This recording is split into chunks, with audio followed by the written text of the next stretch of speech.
Está pensando em abrir um MEI, mas não sabe se realmente vale a pena se formalizar?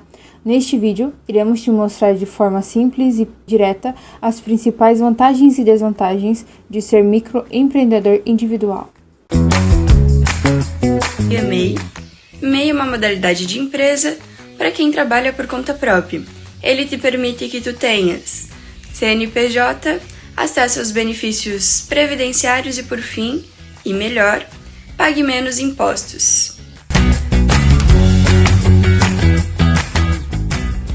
Quando a gente fala de MEI, a grande vantagem dele é o baixo custo, ou seja, o MEI ele paga um valor fixo por mês, que varia entre 70 até 90 reais, dependendo do tipo de atividade e do valor de faturamento, e também não possui nada de complicação referente aos impostos, né?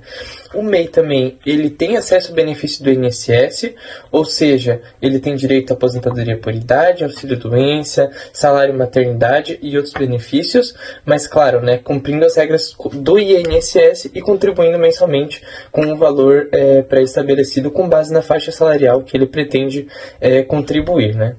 Outra coisa muito interessante é que o MEI pode emitir nota fiscal, ou seja, com o CNPJ ele pode fazer uma nota fiscal de venda para empresas, então isso acaba por gerar muito mais oportunidades, ou seja, ele pode estar fornecendo mais matéria-prima, mais do seu produto para grandes empresas, de maneira a expandir cada vez mais o seu negócio, né?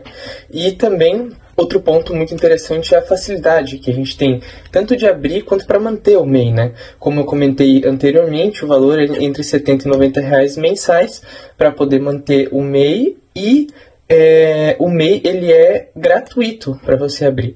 Então a burocracia é mínima e você mesmo consegue abrir o MEI sem qualquer problema algum, né? E por último, por ser CNPJ, você garante um acesso a crédito com condições muito melhores, né? Ou seja, os MEIs eles têm acesso a linhas de crédito especiais e com juros mais baixos. Então, como forma de ajuda de custo, tanto para a produção ou então para o cultivo das plantas, dos produtos que o nosso público-alvo pretende, né, realizar, seria muito vantajoso ter o CNPJ por conta disso, por ter crédito facilitado e por ter melhores condições de buscar dinheiro no mercado, uma vez que a pessoa física possui taxas de juros muito maiores quando se trata do mercado atual. O MEI ele tem um faturamento anual de até R$81 mil. Se ele ultrapassar este faturamento anual, ele terá que migrar para outra categoria de empresa, como por exemplo o Simples Nacional.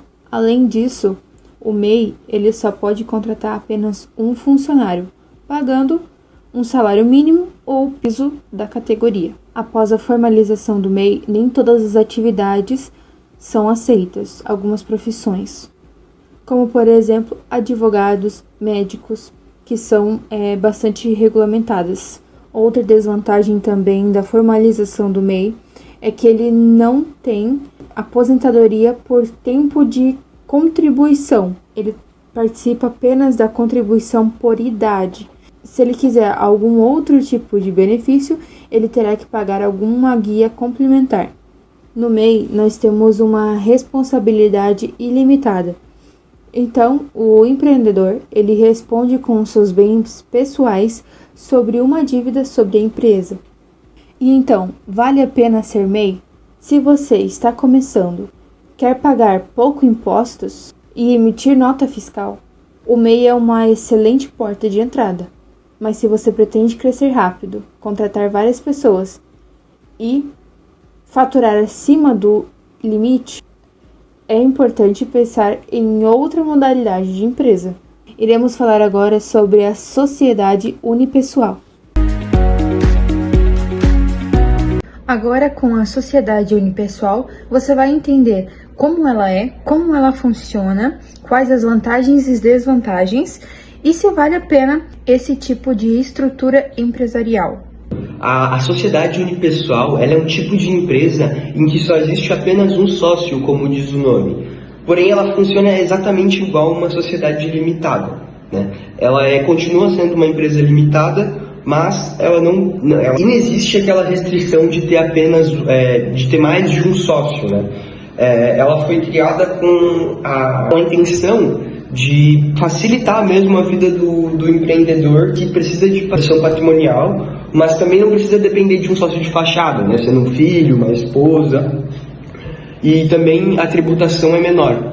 Essa sociedade, ela tem como lastro jurídico o fundamento na Lei da Liberdade Econômica, de 2019, que ela alterou o Código Civil e, a partir disso, ela permite que uma pessoa física ou jurídica abra uma empresa limitada sozinha. No caso de vocês, a gente vai usar apenas a pessoa física, né, do produtor rural para abrir essa empresa. A mais importante delas é, como o Henrique já falou, o fato de ser apenas um sócio, ou seja, ele possui uma responsabilidade limitada ao capital social. Esse patrimônio pessoal do sócio único não se mistura com o da empresa, fica apenas com ele. Pode ser exercido na sociedade pessoal qualquer atividade econômica, incluindo atividades intelectuais, como a própria advocacia, por exemplo. E possui também um capital social livre, sem exigências mínimas. Dentre o microempreendedor individual e a sociedade unipessoal, temos algumas especificidades interessantes, como, por exemplo, no MEI, ele é limitado a ter um faturamento pequeno e exercer algumas atividades específicas, não tendo responsabilidade limitada quanto aos seus bens. E na sociedade unipessoal, ela não tem capital mínimo, possui responsabilidade limitada, ao contrário do MEI, e ela acaba por ser mais flexível e segura.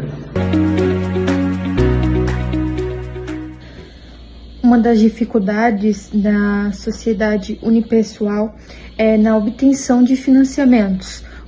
Como tem a ausência de outro sócio, ele dificulta na obtenção de crédito. Temos a responsabilidade sobre a empresa. O sócio-gerente, ele é o único responsável pela empresa, responsável pela gestão e pelos atos da empresa.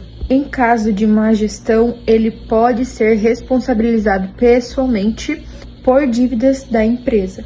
E aí, o que achou? Vale a pena a formalização?